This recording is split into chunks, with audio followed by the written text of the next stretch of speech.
Hey guys, FHG here, Furry Hippo Gaming. We're looking at some Summoner's Glory Eternal Fire. So when you get to this page, choose your gender, your skin, your color, put in my promo code FHG. That is right, Furry Hippo Gaming. That will allow you to get a free starter pack. We are on server 3, Phantom's Glory. Go ahead and join us. Furry Hippo is the guild name we are using. So once you do hit level 20, you can go ahead and enter into the guild. We do have room for you right now, but it is filling up very, very fast. Again, when you start the game, promo code FHG in that box. Let's go ahead and we'll get into the game. Hey guys, FHG here with some more Summoner's Glory. So today we're changing up our formation. Finally got some summons done. We've seen a big rework with Arthur. So ultimately looking at the team, changed up the formation, and this is the formation I'm going to stick with. For better or worse, we're going to see exactly how it works with. So first one we're going to stick with is Goddess Zoe. Big thing with her is her heal ability. Right here, the creation of power, big heal ability every single turn, as well as big damage buff, guys. She buffs up to 25% of the attack rating. She does a considerable amount of damage with her Fire of Judgment, and then also Phoenix Strike does a ton of damage. We already have her at Evo 6. So for runes, we're sticking with, I know I need to level them a ton, but we are sticking with the Head Cracker. We want right here, after dealing damage to an enemy, 20% chance to stun. So she is going to be the hero that is going to stun on the team. Again, might not be the best relics, but we're really testing this out. Second one in the team is going to be Puppeteer. Puppeteer, I love her ability to not only attack with the bounce there, but also right there, resurrection. So if a hero does go down, she has the ability to resurrect them. She also does the most damage of any Phantom in the game, guys. So she is the strongest Phantom that we have in the game. They tested her. I know Dan tested her quite a bit. When it comes to overall power, she is the strongest Phantom in the game. Does more damage than any other Phantom.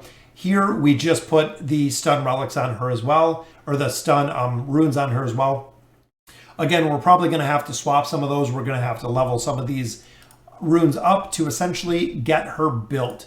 Then, of course, guys, we finally got Merlin. Merlin has been a really big focus of mine. Arthur and Merlin I absolutely love, so he is going to be there for straight-up damage.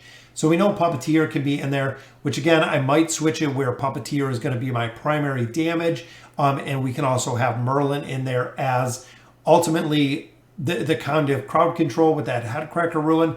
But ultimately, here's the big attack, is Light Missile.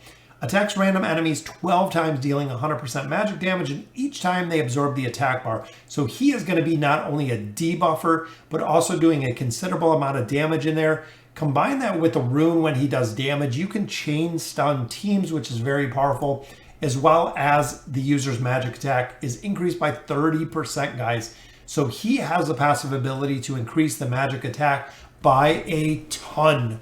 So he is going to be able to supercharge this magic attack. Ultimately, I know a lot of players want to build him.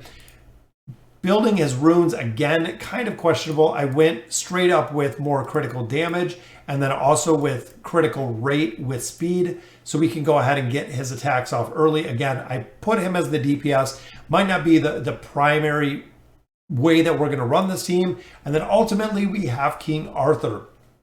So if you guys have not noticed with the King Arthur rework, very, very strong. He actually does this attack right here, and then he taunts everyone.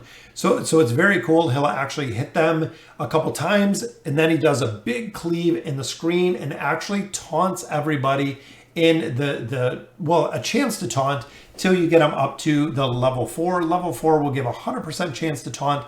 So the whole entire enemy team is coming to attack him, which I'm hoping between the heals that Zoe will provide, that we can keep him up. I do have to level him up a ton. I do have to get his evil level up quite a bit more, but he also does have big damage reduction, guys. So he has huge, massive damage reduction. So not only is he drawing all of the heroes to him, he is going to be the meat shield that we need to survive that. Then also he has counterattacks. Because of this counterattack focus, this is really why I put runes on him right here. Battle Wound. So the big thing here, when attacking an enemy, transforms 35% of damage into HP. So I'm hoping overall between him healing himself with his rune set, which again, this might not be the best rune set. I need to level it up a little, figure out exactly if I'm going to put probably not this rune on him. It's probably going to be either a shielding rune or it's going to be one of our health runes. So that way we can really buff up his physical and magic defense. So he's allowed to take and can handle taking those massive, massive hits. Same with some of our self-healing runes. Might pop this on him just to either boost his HP, but ultimately I think the defensive stance is going to be good with him when it comes to the shielding runes. So this one has magic attack, not really going to suit him, but ultimately if we can put his attack or his defensive stance to a point where when he taunts everybody, he is literally going to take all of the damage himself and he can survive right through it, is what we're going to be looking for overall. So I want physical defense, I want magic defense on this. Effective resistance will help a lot. So I'm going to build him straight up tank is what I'm looking for Arthur. So he is going to be the tank. Essentially, that is going to be how I'm hoping to build the team. Ultimately, Zoe there for damage, for the buff. So if Zoe's bringing the attack buff, we have Merlin who's bringing his own attack buff, doing a lot of damage and also providing the CC with those headcracker runes. I'm really, really hoping it's going to work. Again, if it doesn't work, we can always change it up. I have a lot more evos to do. We got to build up Arthur. We got to build up Merlin, ultimately getting those to the point of being very, very effective. We also do have Sea Conqueror in here. So ultimately, if those formations are not really working, we can also swap her in to see exactly how well she's going to do. We also build up Dracula's Eye. Big thing with him is he brings his own debuffs, which allow him to be very, very strong. But if you look at overall the tier list, a lot of people are saying top of the tier list, of course, Zoe is up there. Merlin is up there. We have Lord of Shadows up there. We have Secret Dancer up there. We have Anakiris up there, as well as Jester and Puppet.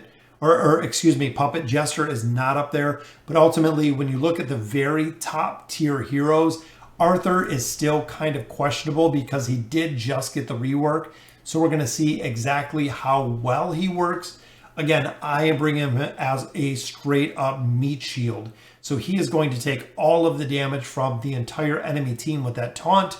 Just need to get a couple more copies of him, build up some of his skills so he can effectively tank all the damage that is being thrown at him with that big, big mitigation factor of there. And also, guys, I love right here with Puppeteer because she brings a massive debuff right here, guys. Attacks all enemies 3 times, dealing 80% physical damage and and reduces enemies' physical defense and magic defense by 30%. So now, coupled with that, we're bringing more damage with Zoe. We're bringing more damage with Merlin. We're going to go ahead and reduce the magical defense from here, allowing us to do a ton of magical defense reduction, and then also buffing my team up with the damage, which again, I really hope that it works, especially here once you start getting further down. So 40, a 50, and a 60% reduction in magical defense to allow Zoe and allow Merlin to just absolutely burn through these heroes very, very fast. So guys, let me know in the comments what you guys think. This is a team formation that I definitely wanted to try out. Again, I love Arthur and Merlin, 2 of my favorite heroes from lore. Ultimately wanted to build them. Puppet, massive, massive damage. So not only is she bringing the debuffs, is she bringing the resurrect, but she is bringing the damage as well. So I think the team is going to work out pretty well overall. Just going to take some time to get them built. So again, let me know in the comments what you guys think. And as always, thank you guys for watching.